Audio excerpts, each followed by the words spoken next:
예. 복된 주일 이렇게 아름다운 천성교회에서 여러분과 함께 예배하게 돼서 얼마나 기쁜지 모르겠습니다. 새벽에 5시 조금 넘어서 부산서 집에서 나와가지고 KTX 타고 이렇게 올라오면서 가슴에 떨림이 있었습니다. 참 아름다운 사람들을 만나고 좋은 사람들을 만나고 또 함께 예배하는 게 얼마나 기쁜 일인가, 감사한 일인가 생각합니다. 제가 와서 그 배너를 세워놨는데 거기 보니까 제 소개가 이렇게 되어 있더라고요. 사익동교회 원로 장로 이렇게 되어 있대요. 제 원로처럼 보입니까? 원로처럼 안 보이지 않습니까? 저렇게 소개된 배너를 제가 사실 처음 봅니다. 왜냐하면 제가 원로 장로 된 지가 이제 며칠 안 됐기 때문에 그렇습니다. 저희 사익동교회는 목사님 70에 은퇴하시고 장로님들이 저희 교회는 좀 이제 규모가 있는 교회니까 빨리빨리 또 사람들이 좀 이렇게 좀 젊은 분들이 더 세워지도 이렇게 하도록 해서 65세 은퇴를 합니다. 그래서 제가 7순이 넘은 어르신이 아니고요. 청년 66세입니다. 그래서 제가 사진을 하나 찍어놨습니다. 여기 보니까 좀 젊은 분들이 저를 엄청 딱하게 보시는데 그러실 건 없습니다. 왜냐하면 여러분의 인생에도 곧 70이 닥쳐오기 때문에 제가 살아보니까 빨리 가는 것 같습니다. 어르신들이 정말 그러시는데 여러분 제가 25살에 고신대 교수가 되었습니다. 만 40년을 1982년 3월 1일부터 2022년 그러니까 40년을 하고 2022년 2월 28일 날 제가 학교를 퇴임했습니다. 만 40년을 섬겼습니다. 여러분 제가 저를 따라다니는 별명이 뭐냐면 언제나 젊은 장로, 젊은 교수, 어린 교수, 막내 교수. 제가 25살에 교수로 갔는데 학생이 34살짜리도 있었습니다. 그런데 여러분 저는 언제나 제가 젊을 거라 생각해요. 사람들이 저는 정년이 계산이 안 된다 이랬습니다. 그런데 어느 날 그 정년이 닥쳐오더라니까요. 제가 34살에 장로가 됐습니다. 그랬는데 그러니까 저는 언제나 저를 따르는 게 막내의 장로였습니다. 어린 장로였습니다. 근데 어느 날 제가 선임 장로가 되고 32년 동안의 장로님들의 그 일들을 시무를 마무리하고 그렇게 끝날이 오더라고요. 정해놓은 날들은 언제나 오고야 말더라고요. 여러분 제가 그렇게 해서 이제 원로 장로가 되었습니다. 어색합니다. 원로라는 말이 나는 아직 여전히 젊은데 여전히 가슴속에 어리고 젊고 역동적이고 청년들이랑 놀고 싶고 그런데 이제 원로가 됐습니다. 여러분 오늘 여러분과 함께 그럼에도 불구하고 저는 제 가슴속에 퇴임을 하고 나니까요 사람들이 전화가 와요. 장로님 은퇴하셨는데 왜 이렇게 목소리가 씩씩합니까? 그래서 제가 씩씩 안 할 거 뭐 있노? 여러분 제 가슴속에 은퇴하니까 여러분 젊은 여러분 은퇴를 기대하십시오. 은퇴하면 진짜 좋은 게 있습니다. 실감이 잘 안 나시죠? 여러분 제가 은퇴를 해보니까요. 제가 오늘 오후에 이제 이런 이야기 많이 하면 또 이제 오늘 제가 이제 오늘 하여튼 오전에는 딱 50분 할 것입니다. 목사님 50분 하라 하셨기 때문에 제 아내가 저한테 항상 한 이야기가 있어요. 당신은 당신이 준비한 모든 걸 다 해야 감동이 있다고 생각하는데 시간 되면 마치는 게 제일 감동적이니까 하여튼 어디 가서 그래서 오전에는 일단 딱 하여튼 지금부터 하여튼 50분 딱 지나면 제가 마무리하고 모자라 좀 잘 못한 거는 오늘 오후에 또 하고 또 그래 뭐 또 오후에도 또 제가 기차표를 끌어놨기 때문에 너무 걱정하지 않으셔도 되겠습니다. 여러분 제가 그래서 하여튼 그런데 여러분 제가 은퇴를 하니까 뭐가 좋은가? 여러분 제가 살아왔던 날들은 오늘 오전 오후에 말씀을 나눌 건데요. 정말 드라마틱했습니다. 저 25살에 결혼했습니다. 장가갈 때 제가 돈 한 푼 없어가지고요. 목사님 아시는가 모르겠다. 우리 교회 조현우 집사님이라고 계셨는데 김진자 권사님이라고 거기가 중소기업은행 지점장 했습니다. 제가 장가갈 때 돈 10원도 없고 우리 아버지 돌아가시면서 제게 물려준 빚이 많았습니다. 그래서 돈 500만 원 융자내가지고 망원동에 방 한 칸 얻어서 신혼살림을 시작했습니다. 여러분 그날 이후 그때부터 우리 집사람이 오늘 일부 예배 찬양이라고 같이 못 왔는데요. 그때부터 정진희 권사는 지금까지 시집살이 하고 있습니다. 여러분 돈 한 푼 없는 집에 방 한 칸에 시어머니 모시고 같이 사는 게 얼마나 힘들었겠습니까? 우리 집의 모든 것은 융자로 통했습니다. 이 사람이에요. 옛날 사람 만나면 지난날 이야기가 떠오르는데 우목사님은 그래도 우리 한 40년 됐거든요. 우목사님께 저는 이런 이야기 좀 하려고 생각하지 않고 다른 이야기 하려고 하는데 이런 다른 이상한 이야기가 나옵니다.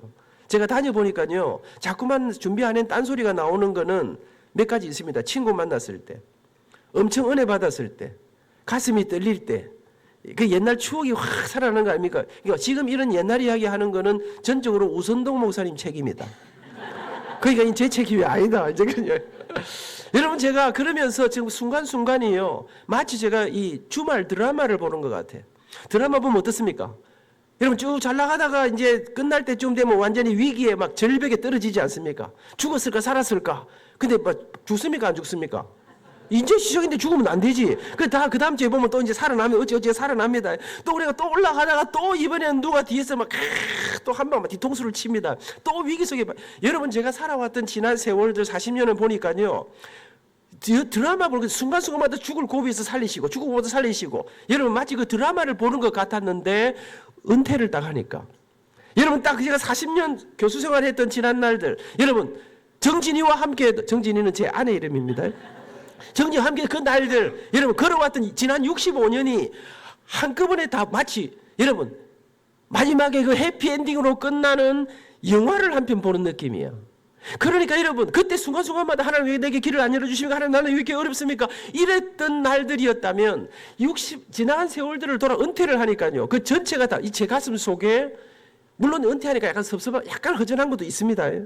여러분 언제나 여러분 이거 총장할 때는 뭐 힘이 가는 거 아닙니까? 근데 총장이 딱 이제 그만두니까 그럼에도 불구하고 제 생각에 지난 세월 65년의 세월을 돌아보면서 제 가슴 속에 저는 이것을 제가 만들어냈는데 압도적 감사. 그 세월 속에 여러분 저는 제 생기기는 이렇게 안 생겼지만 제가 음악과 교수 아니었습니까? 잘 모르시는 것 같은데 제가 음대 교수였습니다. 제가 클래식을 한 사람 아닙니까?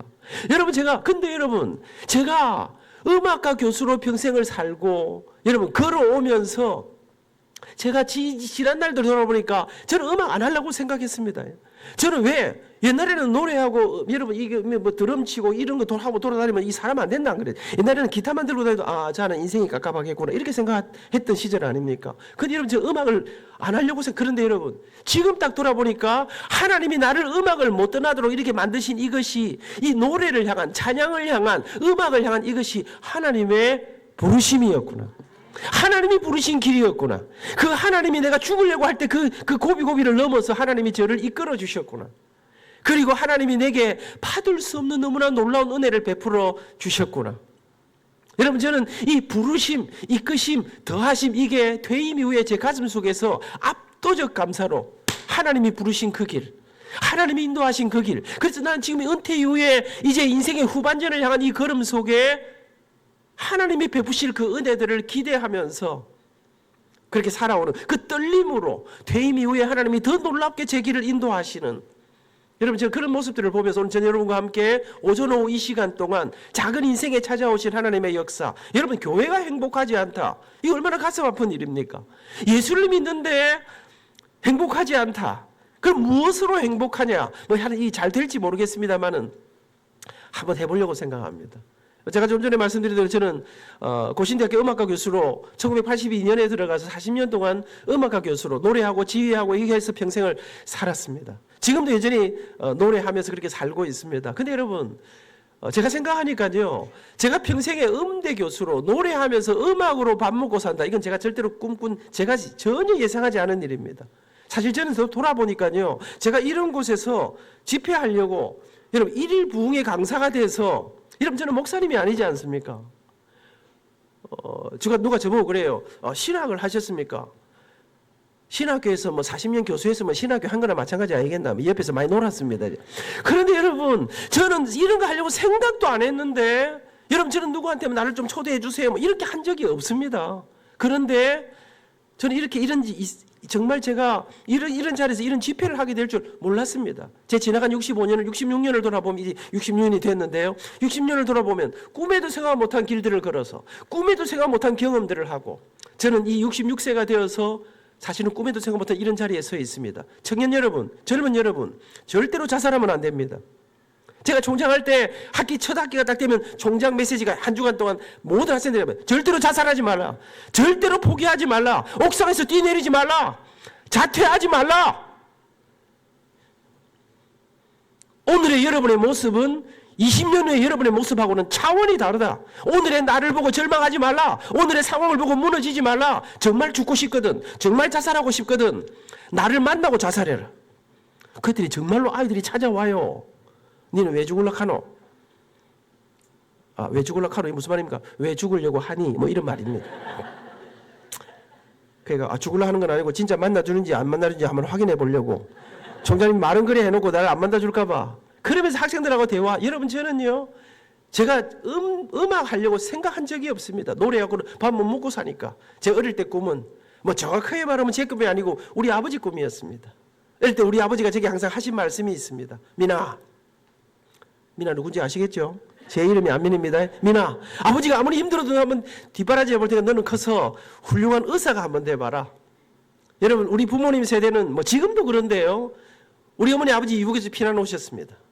가난하고 힘들고 어려웠던 그 시절, 먹고 살 때거리가 없던 그 시절, 우리 부모님들은요 죽을 고생을 하면서 나는 고생하지만, 나는 힘들지만, 나는 어렵게 살지만 내 자식들은 나처럼 살게 할 수 없다. 그래서 우리 부모님들이 죽을 고생하면서 우리 아들 의사 만들고 싶어 했고 판사 만들고 싶어 했고, 옛날에는 상대가 인기가 있었습니다. 가난했기 때문에 그 우리 아버지가 저한테 의사 되라 하더라고. 저는 어릴 때부터 아버지 말씀 잘 들었습니다. 알겠습니다. 제가 의사가 되겠습니다. 제가 공부도 좀 잘했었거든요. 왜 씩 웃으십니까? 잘했습니다. 그러면서 나는 그래 내가 공부도 열심히 해서 내가 의사가 돼야지 생각했는데, 제가 어릴 때부터 좀 잘하는 게 하나 있었습니다. 그게 뭘까요? 예, 제가 노래를 좀 잘했었어요. 나는 노래 내가 잘하는 줄 몰랐어요. 어느 날 우리 교회가 주일학교 여름 성경학교를 하는데 노래 대회를 한다는 거예요. 그 출전하라는 거예요. 그래서 제가 출전했습니다. 우리 교회가 조그마한 교회였기 때문에 출전한 사람은 7사람밖에 없었습니다. 몇 등 했을까요?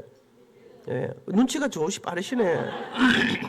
여러분 제가 그 7명 중에 1등을 했습니다. 그날 제가 노래 불렀던 노래가 2곡이었습니다.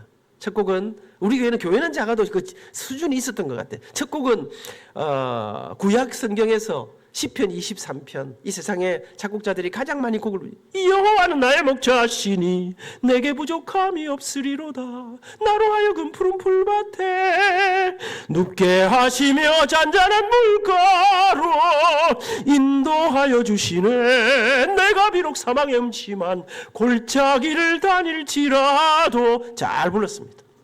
두 번째 노래는 이제 이 성경 전체의 요절이라고 할 수 있는 요한복음 3장 16절을, 하나님이 세상을 이처럼 사랑하사 독생자를 주셨으니 이는 그를 믿는 자마다 멸망하지 않고 이 영생을 얻으리로다. 요한복음 3장 16절. 몇 등 했다고요? 1등 했습니다. 그날부터 저는 우리 교회에서 부활절, 성탄절, 추수감사절, 우리 교회 노래 잘하는 사람이 없었으니까 행사만 하면 동무대를 이루었습니다. 어버이 주일날 제가 노래하면 우리 권사님들은 다 울었습니다. 여러분 제가 그러면서 교회에서 하여튼 여러분 부활절 하여튼 잘 나갔습니다. 여러분 제가 교회에서만 잘 나간 사람이 아닙니다. 제가 생각해 보니까요 가슴이 뿌듯한데, 초등학교 다닐 때 아침에 가방을 메고 학교를 갑니다. 옛날에는 국민학교였습니다. 학교 가까이 가면 이제 학교 보이는 곳으로 딱 들어가 돌면 학교에서 틀어놓은 이 스피커에 노래 소리가 쫙 들려옵니다. 어떤 노래가 들려옵니까?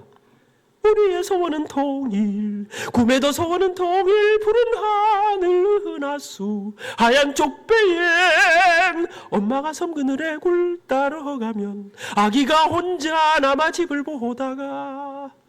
누구 목소리 나올까요? 이런데 아직 감이 안 잡히는 사람들. 이 사람들은 좀 이 서울 살기가 힘들겠지. 아침에 학교 가는데 제 목소리로 노래가 쫙 들려옵니다. 기분이 어떨까요? 물론 뭐 여러분들은 그런 경험이 전혀 없으니까 잘 이해를 못 하시겠습니다만, 여러분 제가 어릴 때 우리 교회에서, 우리 동네에서, 우리 학교에서 노래로 누구한테도, 여러분 옛날에는 이 문화의 중심지가 교회 아니었습니까? 그러면서 자랐습니다. 중학교 딱 들어갔습니다. 우리 교회는 조그마한 교회였습니다. 어른들이 많지 않았습니다. 근데 아이들은요, 옛날에는 뭐 먹을 것도 없고 뭐 놀 것도 없고 아무것도 없던 시절 아닙니까? 그러니까 제일 재밌는 데가 교회였습니다. 그 간식도 주고 먹을 거 주고 뭐 여름 되면 수박 깨기가 수박도 주고 하는데, 그러니까 동네 아이들이요 일단 먹을 거 얻어 먹을 거라도 하여튼 교회로 다 바글바글 모였는데, 제가 중학교 딱 들어가니까 우리 주일학교 부장 집사님이 저를 부르시더니, 민아 너는 이제 어린이가 아니야, 학생이야. 그러면서 하시는 말씀이, 오늘부터 이번 주부터 네가 우리 교회 주일학교 합창단 어린이 찬양대 지휘를 네가 하거라. 지휘할 사람이 없어. 여러분 제가 중학교 1학년 때부터 우리 어린이 찬양대 지휘를 했습니다. 고등학교 들어가니까 우리 옛날에는 오후 예배는 SFC 찬양대가 언제나 찬양을 안 했습니까? 중고등부 찬양대를 제가 지휘하기 시작했습니다. 우리 교회가 예배당을 지을 때 우리 학생이 그래요. 우리가 이제 우리 예배당 그 완공이 되면 차인배를 헌금하기로 결정하고 헌금을 3년 동안 모았습니다. 매주 10원 모금 운동. 이해되는가 모르겠다. 학생들 10원짜리 보지도 여러분 그래가지고 3년을 모았습니다. 3년을 모았는데 3년 만에 보니까 우리가 예산했던 예산은 다 모았는데 차인배 값이 올라버렸어. 그 돈이 모자라는 거예요. 그냥 우리 찬양대가 제가 부산지방 SFC 그 고교 SFC 총무였는데 발세가 좀 넓었습니다. 그래가지고 음악회를 열었습니다. 찬양 발표회를 열어가지고 예배당에 조그마한 예배당에 의자 바깥으로 딱 끌어내고 그래갖고 여러분 예배당에는 한 200명밖에 못 들어오는데 표를 500장을 팔아가지고 그래가지고 제가 지휘도 하고 지휘하다가 곡중 솔로 돌아서 하고 그랬는데 돈이 조금 모자라더라고요. 그래갖고 제가 우리 교회 바로 바닥에다가 뭐 했을까요? 오뎅 장사를 열었습니다. 여러분 제가 그때부터 벌써 총장이 되려고 경영하게 학교에서 배운 게 아니라 중등 고등부 학생회장을 하면서 이 어찌하면 이 차인벨 값을 모을까 그래가지고 사업을 내가 돈 다 모아가지고 하여튼 그러면서 고등부 시절을 지났습니다. 여러분 노래에 대한 그때 동기 수양회 하면 전국에서 모이는데 대구 서문학교에서 했던 동기 수양회 나갔습니다. 전국에서 모인 아이들하고 노래 대회 합니다. 몇 등 합니까? 이제 장단이 좀 맞는다. 여러분 제가요 그 정도 교육위원회에서 콩쿠르를 하는데요. 이 교육위원회 콩쿠르는 다 전공하는 학생들만 나와요. 각 학교의 대표들이 나오는데 근데 여러분 제가 부산의 명문 경남고등학교를 나왔는데요. 교육위원회 콩쿠르를 하는데 우리 학교에도 서울에 비행기 타고 다니면서 뭐 서울대학 교수님한테 레슨 받고 이런 애들도 많이 있었는데 우리 음악 선생님께서 안민이 네가 이번에 우리 학교 대표로 교육위원회 콩쿠르를 나가거라. 그러면 각 고등학교의 학생들이 다 대표 선생님이 나옵니다. 그 아이들이 저를 엄청 미워했습니다. 야 임마 니는 그 의과대학 간다는 놈이 왜 노래대회까지 나와가지고 남의 인생길을 이렇게 가로막고 이러냐. 여러분 제가 나가면 제가 뭐 그때 1등 했지요. 그러니까 성악하는 애들은 저를 엄청 미워하는데 제가 노래하면 우리 심사위원 선생님들이 학생 일로 와봐라. 너는 어느 음대 가니? 저는 음대 안 갑니다. 어디 가니? 저는 의과대학 갈 겁니다. 왜 노래 안 하냐? 이렇게 목소리가 좋은데. 그러면서 너 이거 노래 어디서 배웠니? 나는 배운 적이 없습니다. 어디서 이걸 해봤니? 그냥 교회만 드립다 다녔더니 이렇게 됐습니다. 교회가 옛날에는 진짜 뭘 많이 했거든요. 여러분 제가 노래만 하면 우리 장로님 어르신 권사님들은 아이고 우리 안민이는 앞으로 음악 목사님이 되면 어떻겠노? 성악가가 되면 좋겠다.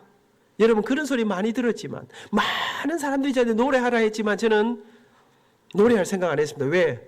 우리 아버지가 저에게 의사되라 했기 때문에. 옛날에는 노래해갖고는 밥 못 먹고 사니까. 나도 멋지게 근사하게 살고 싶었으니까. 그렇게 지금처럼 가난하게 살고 싶지는 않았으니까. 그렇게 고등학교 2학년 말 고3 입시가 다가왔습니다.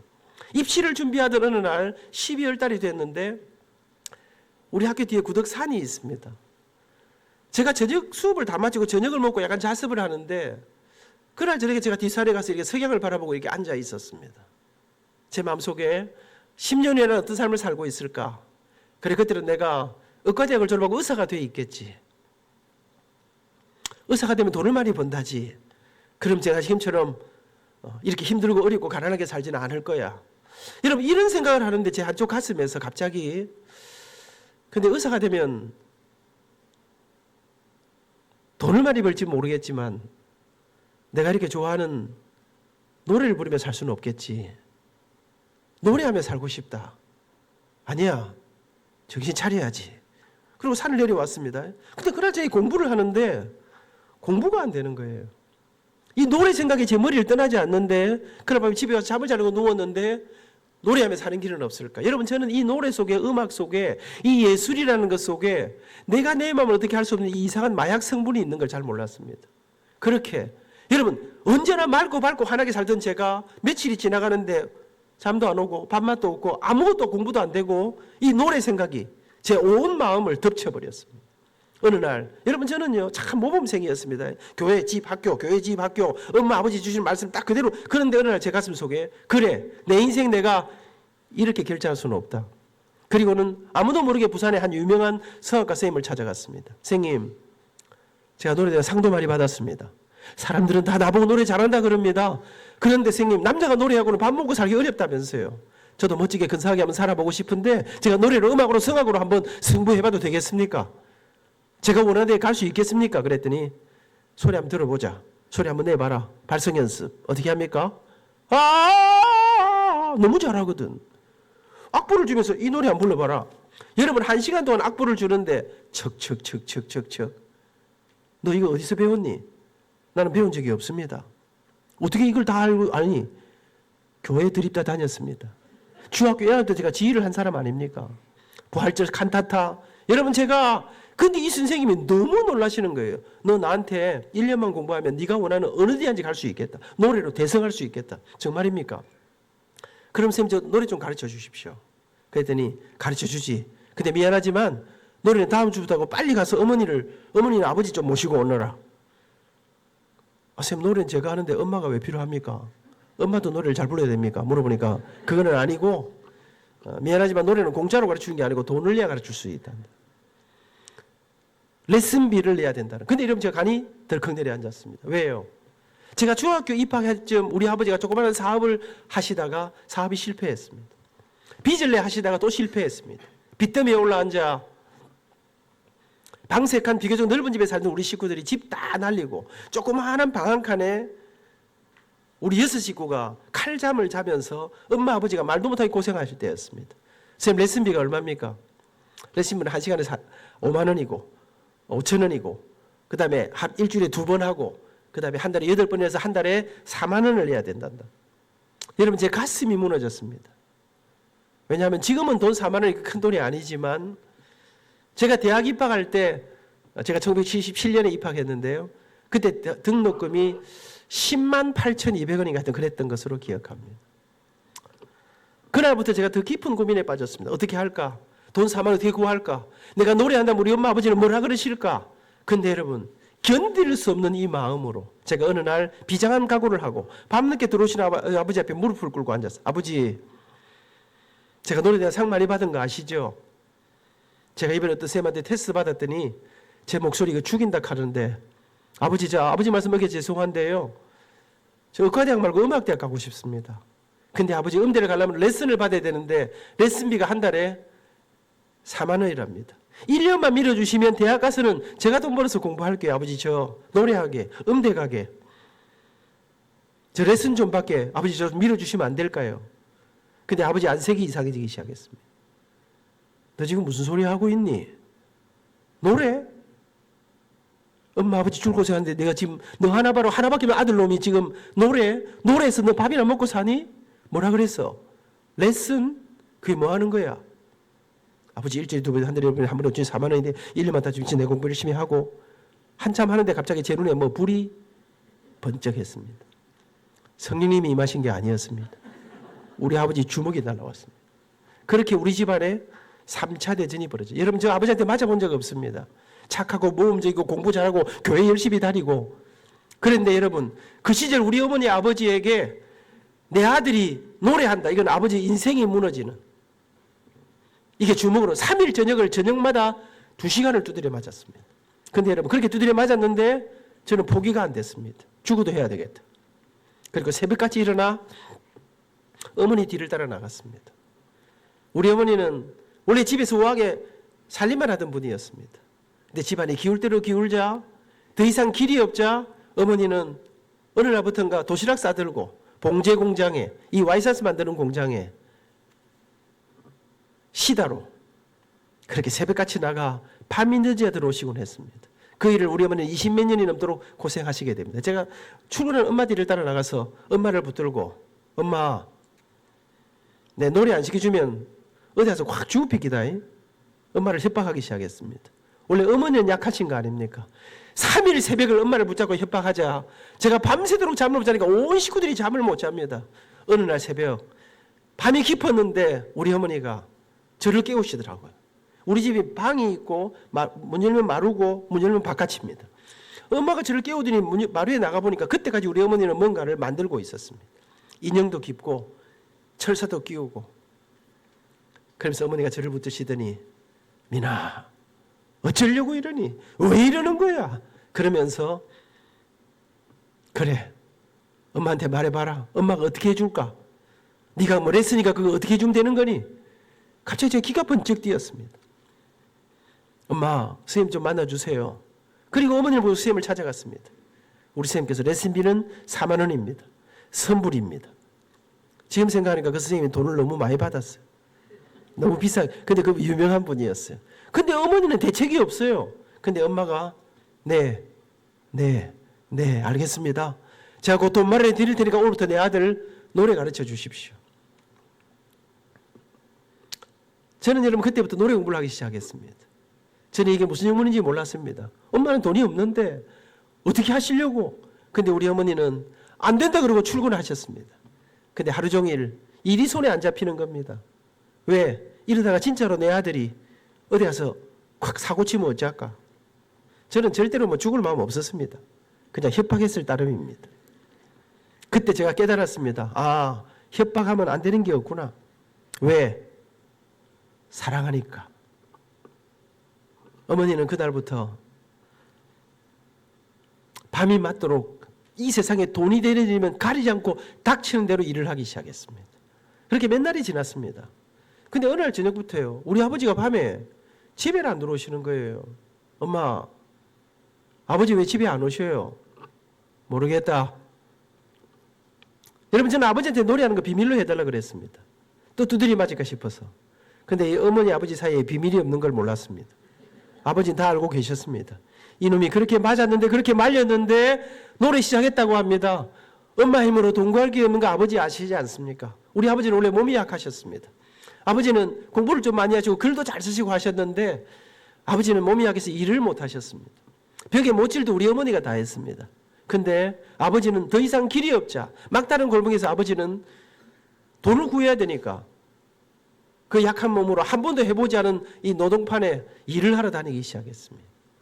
저녁이면 파김치가 돼 들어오시는 우리 아버지가 제가 노래를 시작했다는 말씀을 들으시고 더 이상 돈 구할 길이 없자 아버지는 그 밤에, 여러분 제가 40년을 섬겼던 고신대학에 그 영도, 부산 영도에 있습니다.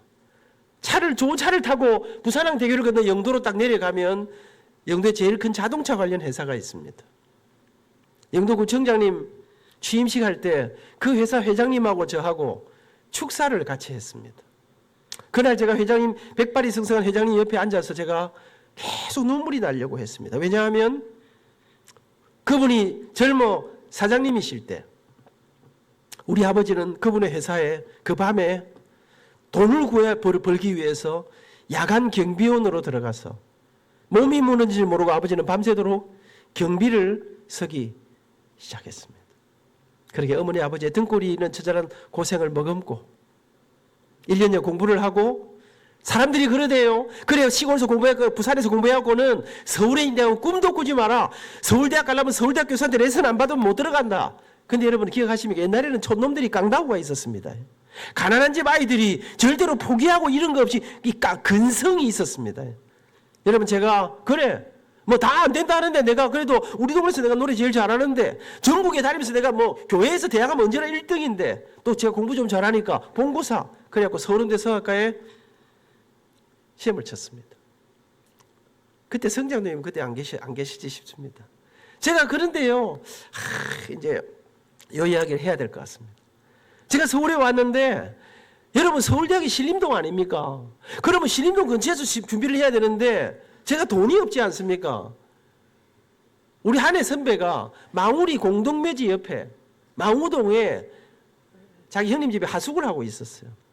여러분 공짜 아닙니까? 그 집에 끼어 자면. 그래갖고 하숙집에 그 끼어 자면서 여러분 망우리에서 신림동이 그 거리가 어딥니까? 버스 타고 다니면서 시험을 쳤는데 그 집에 있는데 수요일 날이 됐는데요. 그 선배가 저한테 민아, 네 오늘 저녁에 우리 교회 가서 특송 한번 해라. 우리 목사님이 그래도 네 특송하면 또 입시를 해서 기도해 줄지 않아. 그래서 기도해 주시다는 말씀에 제가 그날 저녁에 특송을 하러 갔습니다. 1976년 12월 어느 날입니다. 그래서 제가 가서 그때 불렀던 찬송을 제가 잊지 못합니다. 너 시험을 당해 범죄치 말고 너 용기를 다해 곧 물리치라. 매일 기도하면서 주께 위로를 빌라. 주님 내 편에 서서 항상 도우시리. 3절을 다 부르고 제가 이제 인사하고 들어가는데 박주인데 들어가는데 그 우락부락하게 생긴 목사님께서 학생 일로 나와봐라. 제가 나가는데 이 목사님이 너무 황당한 이야기를 하시는 거예요. 딱 나오는데요. 장로님 뭐라 하느냐면 제가 오늘 찬양 들어보니까 이런 학생이 서울대학 떨어지면 내가 볼 때는 서울대학이 손해입니다. 제 생각에 떨어질 확률이 여러분 나중에 알고 보니까 서울대학 교수님이 8분인가 그랬는데요. 서울대학 15명 뽑는데 서울대학 교수님들이 한 사람이 한 40명씩 가르치고 있더라고요. 그러니까 교수님한테 레슨 받아도 안 되는데 우리는 촌에서 올라와가지고 떨어지면 완전히 영발 없다고 완전히 목회가 어려울 텐데 그러니 앉아라! 앉는데요. 제 머리를 누르시는데 기도를 해주시는데 제가 확 꼬꾸라질 뻔했습니다. 이 버티면서 그러고 이제 시험을 다 쳤습니다. 사랑하는 여러분, 제가 오늘 시간이 별로 없기 때문에 그때 이 드라마틱한 이야기를 다 못하는데요. 모두가 안 된다 그랬습니다. 여러분 오늘 제가 KTX 타고 왔습니다. 그때는 돈이 없어갖고 밤새도록 오는 완행차를 타고 학교자 발표를 보러 예전에는 전화도 없고 뭐 우리 집에 옛날에는 컴퓨터도 없었고 뭐 아무것도 없었지 않습니까? 그래서 새벽에 서울대학 신림동 관악산으로 학기자 발표를 보러 갔습니다. 꼴등이라도 붙었으면 좋겠다. 사람들이 구름대처럼 모여서 이제 발표를 보러 갔는데요. 다 말 들어보니까 뭐 3년 동안 메레슨 받은 사람 나는 안 될 가능성이 훨씬 많은 거예요. 그런데 이름을 게시판을 보는데 한참 올라갔는데 이름이 안 보이더라고요. 떨어졌구나. 그런데 꼭대기에 탁 보니까 이름 2자짜리가 하나 딱 있는 거예요. 내 이름 같지가 않더라고요. 그런데 보는데 그냥 눈물이 강물처럼 쏟아지는데 이름이 편안한 백성민. 여러분 저는 그렇게 합격을 하고 우리 어머니 아버지가 여러분 그때 통곡을 하시던 그 순간들을 제가 잊지 못합니다. 입학식이 다가왔습니다. 근데 아버지가 미나 엄마 아버지가 바빠서 입학식에는 못 간다. 졸업식에 가마. 바빠서 못 오십니까? 돈 벌어야 되니까. 일해야 되니까. 부산역 대합실에 여러분 옛날에는 또 이불이 얼마나 두꺼웠습니까? 옛날에는 두껍고 안 뜨뜻하고 여러분 제가 장가갈 때 몸무게가 49.5kg였습니다. 보따리 들고 나왔는데 우리 엄마 아버지가 저를 데려다 주러 부산역에 나왔는데 기가 찬기라 조망만한 아들이 오늘 제가 오니까 기분이 좋아요. 마이크 안 내려도 되고 우목사님이나 저나 뭐 이렇게 다 이렇게 사이즈가 딱 표준 사이즈니까 어디 가면 다 내려야 돼. 여러분 제가 아버지가 그래 기도 한번 하고 떠나가라. 우리 아버지 의지의 한국인입니다. 근데 아버지는 제 손을 붙잡고 하나님 아버지 그리고는 더 이상 기도를 못 하셨습니다. 울면서 어머니 아버지의 눈물의 기도를 뒤로하고 제 서울에 올라왔습니다. 이를 악물고 살았습니다. 열심히 살았습니다. 우리 어머니 아버지의 고생은 점점 더해갔습니다. 여러분 빚은 줄지나고 점점 늘어갔습니다. 그렇게 1학년이 끝나고 2학년이 끝이 나 열심히 했습니다. 대학교 2학년이 되어서 그래도 여러분 제가 대학교 2학년 때 서울대학에서 2학년부터 대학원생까지 오페라를 하는데 세빌리아의 별사를 하는데 오페라 주인공을 뽑는데 여러분 대학교 2학년 때 제가 출전해가지고 서울대학의 오페라 주인공이 됐습니다. 여러분 그리고 국립극장에서 오페라 공연을 합니다. 여러분 집안의 경사 아닙니까? 여러분 아무도 안 놀라시는데 이게 놀라야 되는 이야기입니다. 여러분 그렇게 해야 되는데 우리 집에서 아무도 안 오는 거예요. 국립극장 오페라 보러 안 오시는 거예요. 하여튼 느낌이 이상했습니다. 공연이 딱 끝나고 밤에 나오니까 누가 저한테 민아 네 집에 부산에 빨리 좀 내려가봐라. 부산에 내려오란다. 연락이 왔어요. 그 제가 느낌이 이상해서 밤에 공연 마치자마자 서울역으로 나가가지고 방기차를 타고 새벽에 집에 들어갔는데 우리 집에 사람이 아무도 없는 거예요. 우리 옆집에 우리 식구들 다 어디 갔습니까? 물어보니까 우리 아버지가 며칠 전에 회사에서 쓰러지셨다는 거예요. 보건병원에 가보라 해서 달려가 보니까 아버지는 의식을 잃고 누워 계셨습니다. 제가 아침에 의사선생님을 만났습니다. 선생님, 여러분 제가 나중에 그 선생님이 나중에 저의 총장이 되고 우리 학교의 원로 교수님 아닙니까? 여러분 제가 우리 아버지 어떻게 치료해야 됩니까? 물어보니까 혀를 차시면서 허허 거참 그러면서 왜 이 지경이 돼서 쓰러져서 실려왔냐는 거예요. 이 정도가 되면 그동안 너무 아프고 너무 힘들고 너무 고통스러웠을 텐데 왜 빨리 병원에 안 왔냐는 거예요. 왜 빨리 치료 안 했냐는 거예요. 그러면서 집에 모시고 와서 장례치를 준비하라는 거예요. 제가 올라와서 엄마 아버지 왜 빨리 병원에 안 오셨어요? 아버지 편찮으시 않으시 어머니가 우시면서 아버지가 말을 들어야 말이지. 우리 아버지는 지금 내가 병원에 들어가면 아들 공부도 집안도 젊은 여러분 아십니까? 여러분의 할머니 할아버지 세대는 가난이라고 하는 넘을 수 없는 거대한 산맥 앞에 우리 아버지는 당신 몸이 무너지는데 진통제로 버티시면서 여러분 저는 그분들이 그렇게 인생을 다 바쳐서 오늘 우리나라가 이렇게 부자 나라가 됐다고 저는 생각합니다. 하늘이 무너진 소식 앞에 몇 날간 아버지 곁에서 간호를 하다가 제가 어느 날 침대 곁에 잠이 들었습니다. 그런데 자는데 느낌이 이상해. 누가 손을 꽉 잡고 눈을 떠보니까 아버지 의식이 돌아왔어요. 바짝 마른 아버지가 민아 너 얼굴이 왜 이러노? 너 왜 이렇게 말랐니? 밥은 제대로 먹니? 그러면서 아버지가 제게 민아 내가 오늘 의식이 있을 때 너한테 꼭 좀 해둘 말이 있구나. 그런 아버지는 제게 사실상 마지막 유언을 하기 시작했습니다. 민아 미안하다. 아버지 사업에 실패하고 제대로 뒷바라지 못해서 고생시켜 정말 미안하구나. 근데 민아 명심하거라. 아버지가 세상 떠나 천국 가고 나면 네가 이제 우리 집안의 가장이다. 그런데 이 우리 집안의 이 빚과 이 어려움은 아마 한동안 계속될 건데 명심하거라. 어떤 경우에도 절대로 공부를 포기하지 말아라. 그 빚과 모든 것은 엄마가 알아서 할 기다. 네가 지금 엄마 도와드린다 돈벌이 한다 딴짓하면 너도 집안도 앞길은 없는 거란다. 명심하거라. 절대로 공부를 포기하지 말아라. 포기하지 않으면 길이 있단다.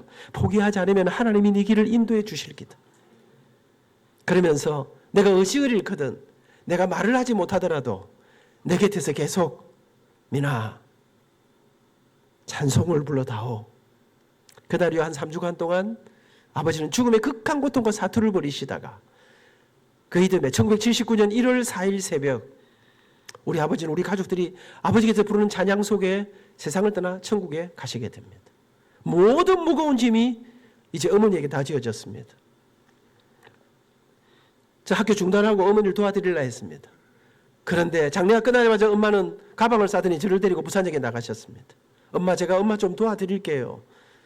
그런데 엄마가 아버지 말씀 명심하거라. 당분간 부산에 오지 말거라. 그러면서 여기 일은 내가 알아서 한다. 표를 끊어주면서 서울로 떠밀어 보냈습니다. 서울에 올라왔습니다. 여러분 이를 악물고 살았습니다. 그래 어찌하면 엄마 도와드릴까? 어찌하면 내 공부를 계속하지? 그러면서 여러분 그런데 그렇게 부활주일이 다가오던 어느 날이죠. 아침에 제가 교회를 가니까 우리 집사님 한 분이 안 선생아 안생 어렵다는 이야기 들었는데 혹시 아르바이트 안 하겠냐는 거예요. 그래서 제가 해야지요. 무슨 아르바이트인가 했더니 우리 교회 근처에 어느 아파트라는 아파트에 아이가 셋이 있는 가정인데 어떤 제지회사의 전무님 집이었습니다. 이 집에서 이 세 아이를 가르치는 가정교사를 찾는다는 거예요. 그래서 제가 근데 조건이 너무 좋아. 이 세 아이를 가르치면 먹여주고 재워주고 돈을 주는데 그 돈 받으면 엄마한테 돈을 조금 보낼 수 한 달에 제가 2만 원씩을 돈을 보냈었습니다. 그러니까 모든 문제 다 너무 좋았습니다. 제가 집사님 나 그 집에 꼭 좀 들어가게 해주세요. 그리고 제가 인터뷰를 하고 사실은 우여곡절이 좀 있었습니다. 거짓말도 좀 하고 이래가지고 제가 그 집에 들어가게 됐습니다. 뭐 딴 큰 거짓말 한 건 아니고요. 이분이 저한테 또 뭐라 하냐면 근데 안 선생님 내가 보니까 음대 다 학생인데 수 2 가르쳐 줄 수 있어요? 이러더라고요. 수학에 어르신들 1이 있고 2가 있습니다. 2는 좀 더 어렵습니다. 근데 서울음대는요 국어 영어만 본고사가 있어 제가 딱 음악을 시작하면서 수학 손 놓고 국어 영어에 올인했습니다. 작전 성공했습니다. 근데 이 집에 가니까 고등학생 둘이가 이과를 간다는 거예요.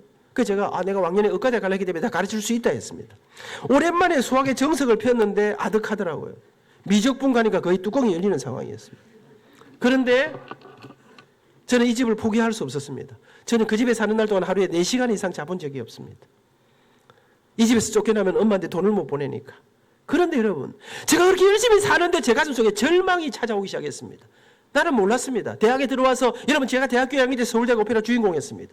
대학교 3학년 때 역사와 전통을 자랑하는 동화 콩쿠르에 입상했습니다. 4학년 때 또 오페라 주인공했습니다. 안 놀라시는데 놀라야 되는 이야기라니까요. 여러분 그때 잘 나갔는데 여러분 제 마음속에 나는 몰랐습니다. 대학만 졸업하면 열심히 공부하면 난 앞으로 교수가 된다. 교수가 될 거야. 교수가 될 줄 알았는데 와보니까요. 대학만 나오면 교수가 되는 게 아니더라고요. 공부 잘한다고 대학 교수가 되는 게 아니더라고요. 대학원도 가야 되고 유학도 가야 되고 여러분 1학년 2학년 딱 하려는데 친구 하나가 미국으로 유학을 떠났습니다. 내보다 노래도 못해. 근데 여러분 미국으로 독일로 이태리로 유학을 떠났는데 나는 내 길이 안 보였어요. 여러분 그러면서 제가 깨닫기 시작했습니다. 아, 나 같은 가난뱅이는 이런 동네 와서 노는 게 아니구나. 여러분 저는 그때 이 세상에 어디에도 여러분 아버지가 돌아가시면서 물려준 빚, 여러분 이 세상에 어디에도 죽을 고사하는 엄마, 제 마음속에 나는 교수가 되고 싶은데 대학원 가고 유학 가고 할 길이 안 보이는데 여러분 저는 그러면서 그 3을 4시간밖에 못 자면서 새벽마다 여의도 우정빌딩 4층에 있는 교회로 새벽마다 나와서 새벽 기도를 하기 시작했습니다. 맨 앞자리에 앉아 새벽마다 많이 울었습니다. 열심히 기도했습니다. 이를 악물고 기도했습니다. 못되게 기도했습니다. 하나님 저 좀 도와주세요. 저 좀 밀어주세요. 나도 대학원도 가고 유학도 가고 싶은데 하나님 내 인생의 길이 안 보입니다. 그런데 하나님 당신은 약자편 아니십니까? 미안합니다. 여러분 아는 이름 석기제는 제 친구 아닙니까? 자기 아버지가 목사님이니까 밀어주고 땡겨주고 기도해주고 오만 거 다 할 거 아닙니까? 하나님 근데 저는 아버지가 안 계십니다. 초라한 우리 엄마가 영도저 청구석에서 이 아들 하나 바라보고 새벽마다 울고 계신데 하나님 나 빨리 가서 우리 어머니 모시고 살게 해주세요. 하나님 나 길 좀 열어주세요. 새벽마다 뭐 친구 잘못되라 그 말은 아니고요. 그렇게 몇 달을 기도했습니다. 전혀 도와주는 느낌이 없었습니다. 예전에 힘들고 예전에 깝깝하고 그러던 어느 날이었습니다. 새벽 기도를 갔는데 이제 목사님이 간단하게 설교하시고 각자 기도하라 하시는데 제가 기도를 하려고 하는데 그날 아침에 참 이상했습니다. 갑자기 제 머릿속에 이상한 생각이 드는데 하나님이 저한테 그날 새벽에 딱 11을 그런 것 같아서 이런 마음이 들었습니다. 아민아, 근데 너는 뭐 기도할 때마다 뭐 이렇게 달라는 게 많고 불만이 그래 많노. 네가 먼저 네가 가진 것을 먼저 하나님 앞에 한번 드려봐라. 그놈아 하나님이 너를 밀어주니 땡겨주니 할 거예요. 여러분 제 한쪽 가슴에 뭔가를 자꾸만 내놓으라는 마음이 드는데 내 한쪽 마음에는 열불이 확 터지는 거예요. 하나님 뭐가 있어야 내놓을 거 아닙니까? 저 가난한 거 모르십니까? 나 돈 없는 거 모르십니까? 그놈아 열받아가지고 기도 잡치고 집에 갚겠습니다. 근데 그날부터 여러분 저는요 교회 오면 맨 앞자리에 앉아서 저는 뭐 우울하다 이런 거 모릅니다. 예배 드리고 언제나 저는 밝고 환하게 살았습니다. 여러분 성목사님이 우리 아버지 장례식에 오셔가지고요 놀랐던 몇 가지. 이렇게 가난한 줄 몰랐다. 손님이 엄청 그 아버지가 무슨 어떻게 사는지 모르는데 손님이 장례에 그렇게 많이 올 줄 몰랐다. 여러분 제가 언제나 가난한 티도 안 내고 밝게 살았으니까. 여러분 그런데 아침에 이 가슴 속에 그러면서 여러분 이게 한 달이 가고 두 달이 가는데 예배를 드리는데 찬양을 하는데 설교를 듣는데 예배를 듣는데 이 가슴 속에 우울함이 차기 시작하는데 기도도 안 되고 은혜도 안 되고 답답한데 어느 날 새벽에 앉아 있는데요.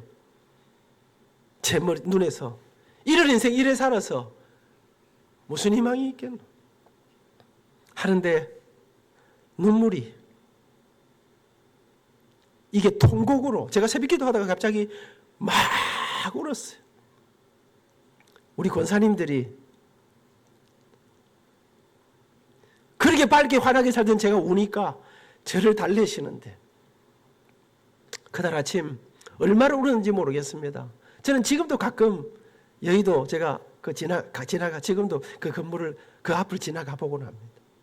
여러분 제가 얼마나 울었는지 인생 20살의 이 세상에 절망을 맛보면서 그렇게 울었습니다. 근데 참 이상합디다. 울고 나니 뭐 좀 마음이 괜찮아지더라고요. 눈을 떠보니까 예배당에 아무도 없고 저 혼자 있었습니다. 학교도 가야 되고 일어나서 그 상가 건물을 나왔습니다. 문을 열고 딱 나오는데 제가 제 머릿속에 하나님 도대체 왜 나한테 뭘 내놓으라 하시노? 내가 가진 게 없는데 그런데 제 머릿속에 툭 하고 들어가는 게요. 여러분 제가 돈은 없는데요. 제가 이래봬도 어릴 때부터 제가 여성들에게 상당한 인기와 관심과 주목을 받으며 제가 살았습니다. 근데 여러분 사실입니다. 믿음으로 말씀을 드려야 되는데 근데 문제는 젊은 여자들은 제가 다리가 좀 짧으니까 뭐 크게 별 안 받쳐주니까 별 감동이 없어. 할머니들이 저를 좋아하셨어요. 제가 전국 여전도회가 제가 긴 세월 학교를 생길 때 얼마나 놀라운 은혜를 너무나 많은 여러분 교회 권사님 어르신들이 제게 베푸셨던 여의도 권사님들이 저희에게 베푸셨던 그 말할 수 없는 사랑들을 제가 잊지 못하는데 그런데 우리를 그렇게 이뻐하시고 찬양만 하면 감동하시는 이 어르신들 중에 한 분, 두 분 노환으로 무릎이, 허리가 건강이 안 좋아지시면서 힘들어하시고 예배 못 드리는 이런 분들에게 제가 제 마음속에 그래 내가 아무것도 할 거 없지만 내가 찬양만 하면 너무 좋아하시는데 내가 가서 찬송 불러드리고 기도해 드리면 얼마나 좋아하겠노. 저는 그때부터 제 아내와 함께 그때는 제 아내는 아니었습니다. 연애할 때였습니다. 안민과 정진이의 그 주옥 같은 사랑의 이야기는 오늘 오후 시간에 조금 할 것입니다. 무슨 말입니까? 웬만하면 오후에 오시라 이 말입니다. 여러분 제가 그날부터 저는 뭐 교회에서 하루 종일 안 살았습니까? 그러면서 주일 오후 대학부 마치고 저녁 예배 전에 오후 한 4시부터 비는 시간에 아픈 사람들을 찾아다니기 시작했습니다. 오늘 그 이야기들을 이제 뭐 시간 15분밖에 시간이 안 남았습니다. 여러분 그런데 어느 날 우리 후배가 계속 우는 거예요. 혜련아 왜 우노? 물어보니까 어머니가 우리 교회 집사님이시고 식구들이 다 우리 교회 나오는데 아버지만 교회를 안 나오셨어요. 근데 이 아버지가 가족들을 그렇게 교회 나간다고 핍박했던 분이에요. 근데 이분이 말기암으로 돌아가시게 됐어요. 이분이 얼마나 지독한 분이냐 하면요. 말기암으로 돌아가신다고 해서 성 목사님이 기도해 주러 가셨는데 목사님에게 물컵을 던진 사람이에요. 그러니까 여러분 보통 돌아가실 때쯤은 기가 좀 죽지 않습니까? 그러니까 식구들이 다 오는데 제가 혜련아 아버지 한 만나보러 가자. 안 된다는데 제가 집사람하고 찾아갔습니다. 가보니까 이미 복수가 차가지고 배가 이른데요. 얼굴이 새카만데요. 2번 찾아갔습니다. 2번째 딱 가니까 링거 힘으로 버티던 이분이 링거도 못 걷고 가니까 수의를 준비하고 장례치를 준비하고 있었습니다. 제 생각에 오늘이 마지막이다 싶어서 제가 한 말씀 드렸습니다. 지 선생님 집에 식구들이 다 울고 있는 거 아십니까? 왜 우는지 아십니까? 이제 아버지하고 영원히 이별할 날이 다가와서 섭섭해서 울고 안 있습니까? 그런데 어르신 사람이 왜 죽는지 아십니까? 죄 때문에 죽습니다. 그 누구도 그 죄에서 그 죽음에서 우리를 건질 사람은 아무도 없습니다. 그런데 하나님께서 당신의 아들 예수님을 이 땅에 보내시고 하나님이신 그 예수님께서 십자가를 지시고 생명의 보혈로 피값으로 우리 죄값을 대신 치루어 주셨습니다. 그 예수님을 믿기만 하면 그 예수님에게 손만 내밀면 우리 주님이 아버님의 인생을 아버님의 영혼을 아버님의 그 모든 무거운 죽음의 절망들을 회복시켜 생명으로 우리를 인도해 주십니다. 어르신 예수 믿으십시오. 그러면서 제가 어르신 저는 교회에서 노래하는 사람입니다. 오늘 제가 어르신 위해서 찬양 하나 하겠습니다. 그날 제가 노래 찬송 2곡 불렀습니다.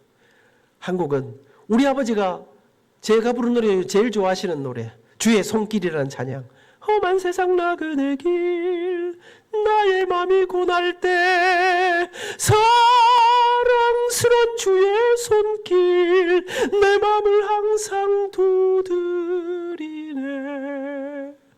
노래를 부르는데 이분이 깊은 한숨을 제가 어르신 오늘 특별히 앵콜송 하나 더 하겠습니다. 그러면서 어르신 이 노래는 우리 아버지 천국 가실 때 제가 부른 노래입니다.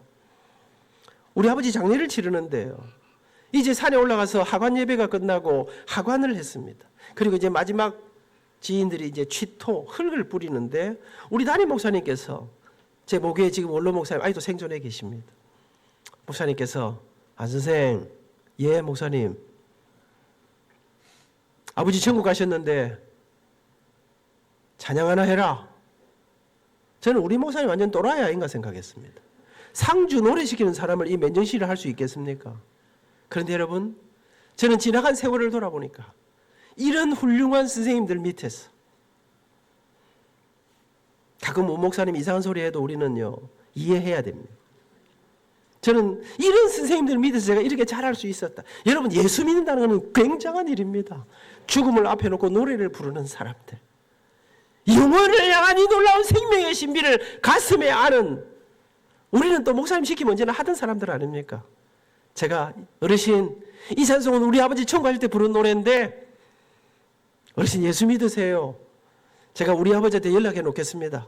천국 가시면 아버지하고 친구하고 계십시오. 그래서 제가 그분을 앞에 놓고 나는 약한 나 그네요. 이 슬픈 세상을 가면 수고도 병도 위험도 없는 내가 가는 저 밝은 곳 나는 가네 내 아버지께 더 이상 방황 없는 곳 나는 가네 십자가 앞에 주님 품에 돌아가네. 나는 약한 나 그래요. 한 절 부르고 또 한 절 부르고 또 한 절 부르는데 이분이 울기 시작했습니다. 그 눈물이 통곡으로 바뀌었습니다. 그 다음 주일날 이분이 들것에 실어서 강단에 눕혀놓고 세례를 받았습니다. 나흘을 더 사셨습니다. 예수 믿다는 굉장한 일이더라고요. 그렇게 이 짧은 순간 이 복음을 받은 이 사람이 지씨 집안의 장손이었습니다. 대구를 중심으로 자기 친척들이 있었는데 친척들을 다 불러서 이 나흘 동안 이 가족들 대부분이 다 예수 믿기로 결정하고 목요일 저녁 잠자리에 드셨다가 주무시지 세상을 떠나 천국에 가셨습니다. 저는 아직도 잊지 못합니다. 여의도 진주상가에서 그때 집례를 정성선 목사님이 하셨는데 잔치인지 장례인지 알 수 없는 감동적인 예배를 드리고 장지까지 갔다 왔습니다. 여러분 장지를 다녀오는데 그 장의버스 안에서요 찬송을 막 부르면서 다녀오는데 제 머릿속에 번개처럼 또 지나가는 그래 우리 교회 안에 있는 사람들 말고 이 세상 바깥에 내가 찾아가서 만나주지 않으면 내가 찾아가서 전해주지 않으면 자기 스스로는 절대로 이 생명의 복음을 들을 수 없는 이 땅에 진짜 불쌍한 사람이 누가 없겠나 생각하는데 어린 시절 우리 동네 누가 밥 얻으러 들어왔어요. 동네 어르신이 밥은 안 주고 이거 돌 가지고 이 사람을 때렸어. 피를 흘리는 이 사람을 동네 바깥으로 쫓아내버리더라고요. 제가 너무 놀랐습니다. 어떻게 이럴 수가. 그랬더니 그 아저씨가 저 사람 우리 동네 들어오면 안 된다. 왜 그렇습니까? 청년들 잘 모를 거예요.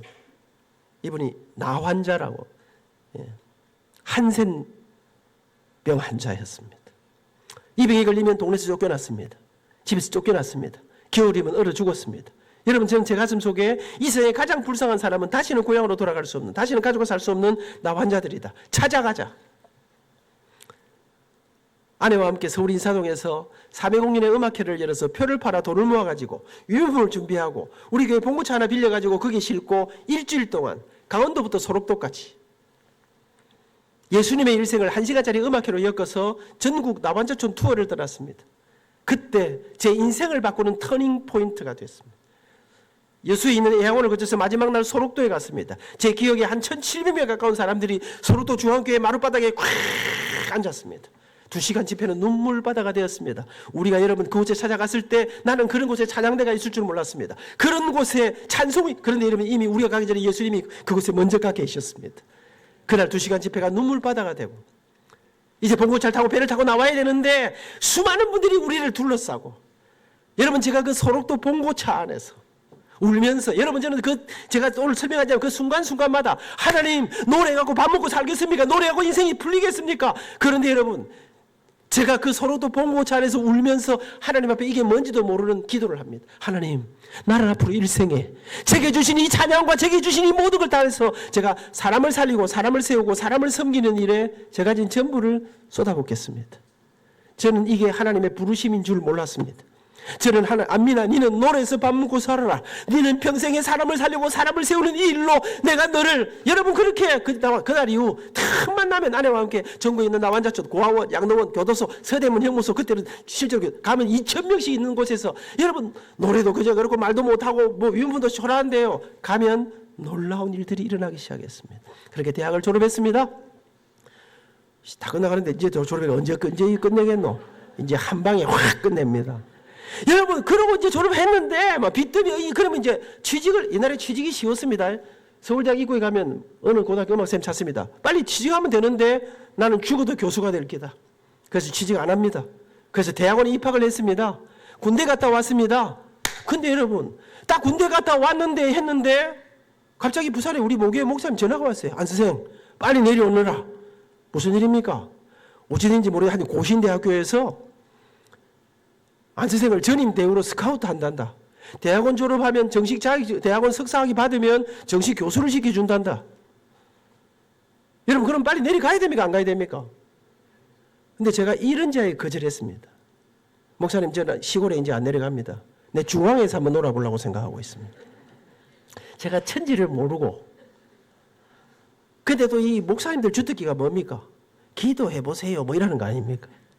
낮에 오고 저라고, 제가 목사님 때문에 내려갔습니다. 여러분, 저는 지금 돌아봅니다. 하나님, 나 유학 가게 해주세요. 유학 갔다서 교수하게 되주게 했더니 하나님께서, 안민아, 니는 유학 가기 전에 교수 먼저 된대. 알고 보니 제가 대학교 3학년 부산 시민에서 노래하는 제 모습을 보신 분들이 사람을 구하다가 하다가 안 되고 갑자기 학장님이 아침에 큐티를 하시다가 몇 년 전에 노래 잘하던 키 조그만 아이가 있었는데 믿음이 좋다 하던데, 여러분, 나는 생각도 못, 여러분, 우리 엄마 아버지 이북에서 편안하셔가지고 그 흔한 서리집사 한 사람 우리 집에는 빽이 없습니다. 그런데 생각도, 청년 여러분, 젊은 여러분, 어디에서나 무슨 일을 하거나 힘을 다해 전심으로 하면, 제가 우리 제자들이 그럽니다. 결혼식 축가 대충 하지 마라. 누가 보고 있을지 모른대. 여러분, 그래서 교수가 됩니다. 1988년 학교는 저를 이태리로 유학을 보냅니다. 여러분, 그날 이후 이제 교수가 되면서 하나님이 그날 이후 주시는, 여러분, 그날 이후 학교에서 전수학과장, 전수학부장, 전수학장, 전수처장, 여러분, 나는 뭐 시켜달라 한 적이 없습니다. 그런데 학교가 위기가 올 때마다 맡기는 일마다 기적이 벌어지는데, 학생들 데리고 이제는 교도소 양론으로 아이들에게 돈 받고 하는 노래보다 돈 안 받고 할 때가 더 중요하다. 여러분, 누가 노래 하라고 오라 부르는 사람 없나? 아무도 없지. 아무도 안 찾는데 네가 찾아가서 해라. 아이들이 가서 변하기 시작했습니다. 제 삶이 바뀌기. 근데 어느 날, 그 전에 이야기가 있습니다. 어느 날 제가 아직도 가장 강렬한 사건, 대구 팔공산 관광호텔에서 어떤 회사 회장님이 전화가 왔어요. 우리 회사가 기업 연수를, 직원 연수를 하는데 오전 오후 직원 연수 특강을 해달라는 거예요. 그래서 제가 웃었어요. 아, 회장님, 나는 뭐 경영을 압니까? 저는 교회 다니고 뭐 돌아다니면서 노래하고 막 이런 거 하는 사람인데 했더니, 교수님이 어느 가서 하는 그 카세트 녹음 테이프를 들었는데 엄청 감동받았는데 와서 막 아무 말이나 하라더라고. 그래 제가 또 잔머리를 굴려가지고 헌신, 비전 이래가지고 오전 오후 특강을 했습니다. 제가 그날을 잊지 못하는 거 있습니다. 끝나고 나니까 봉투를 주는 거예요. 강사료. 여러분, 제가 맨날 교도소 양론 구하는 미용품 들고 다니고 돈 주는 데가 있습니까? 그날 봉투에 돈이 들었는데요.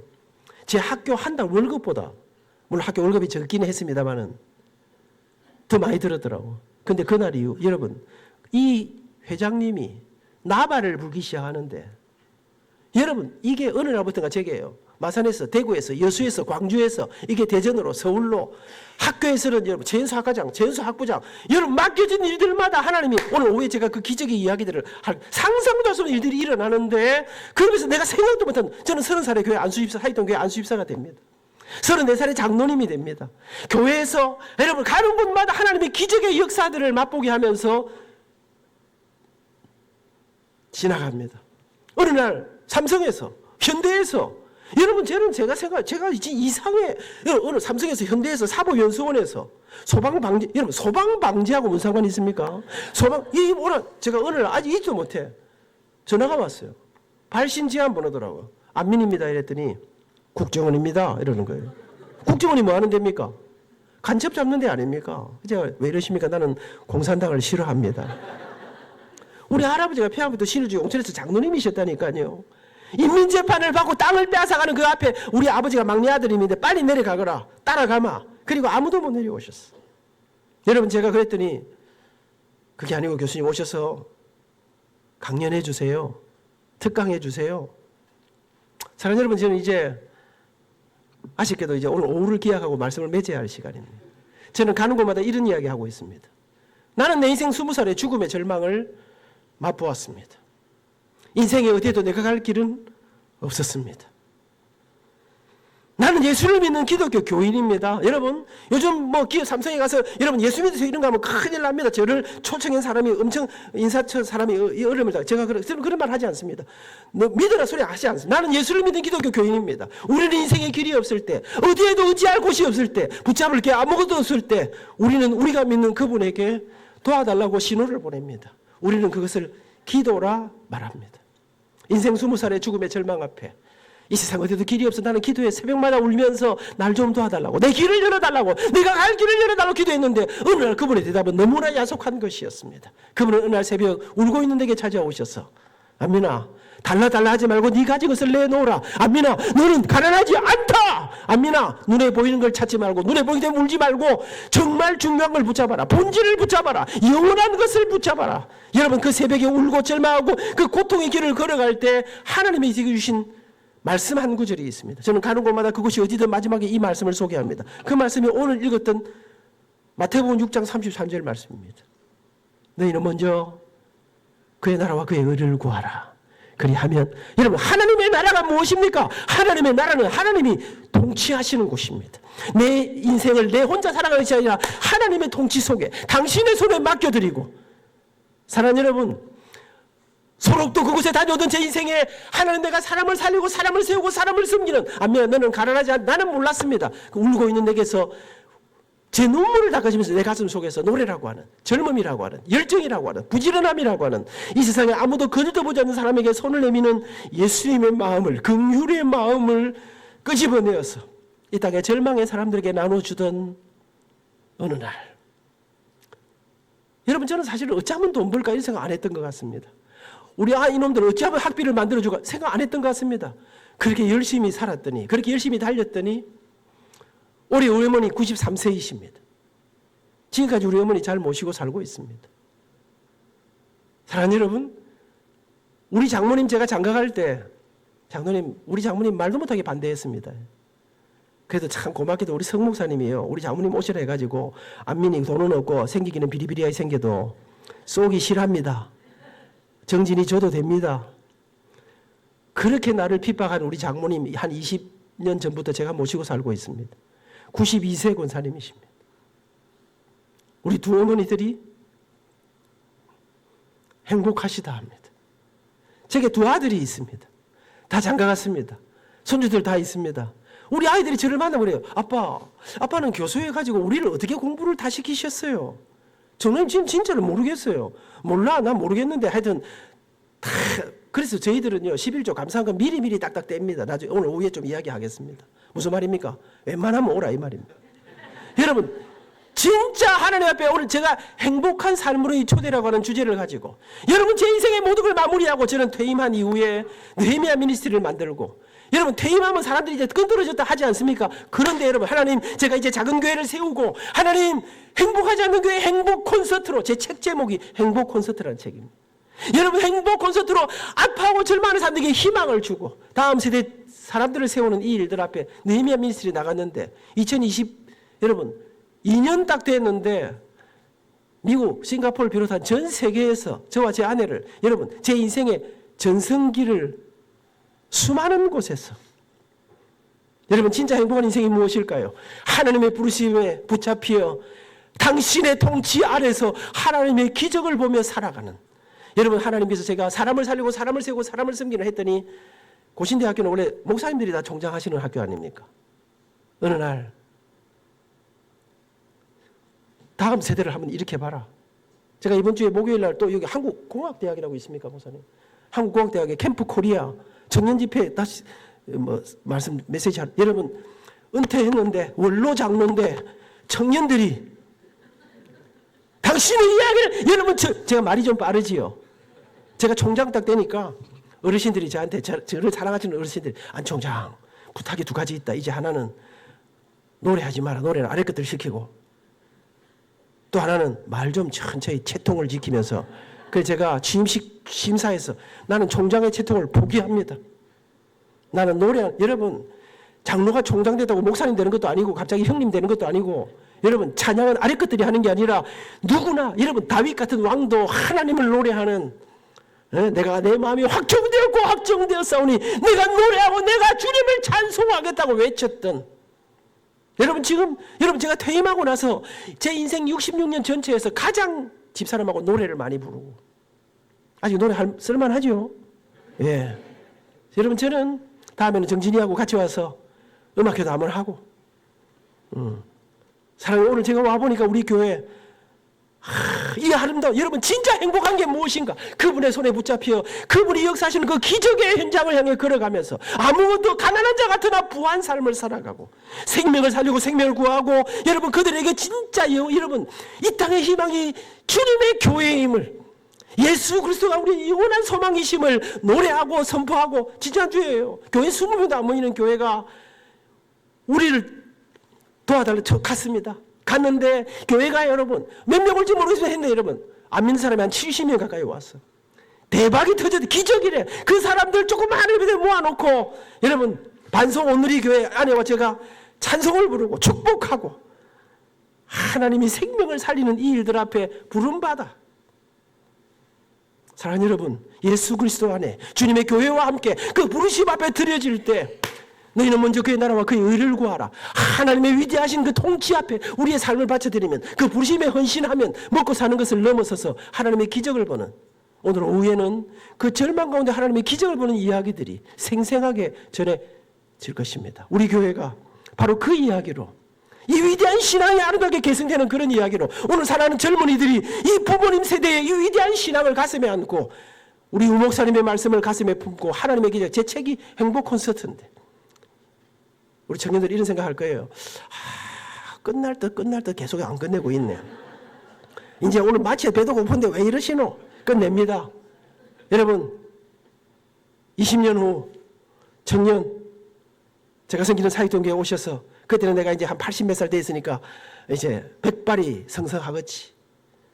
20년 전 끝나듯 안 끝내든 배고픔이 확 밀려오는 그 순간 하나님 내게 기적을 주시면 행복 콘서트 2를 쓰고 우리 천성교회에서 일어난 기적의 이야기들을 세상 가운데 선포하는 사람으로, 아름답고 멋진 교회, 자랑스러운 교회, 천성교회 아름다운 이야기를 우리 박장로님 통해서 아침에 들었습니다.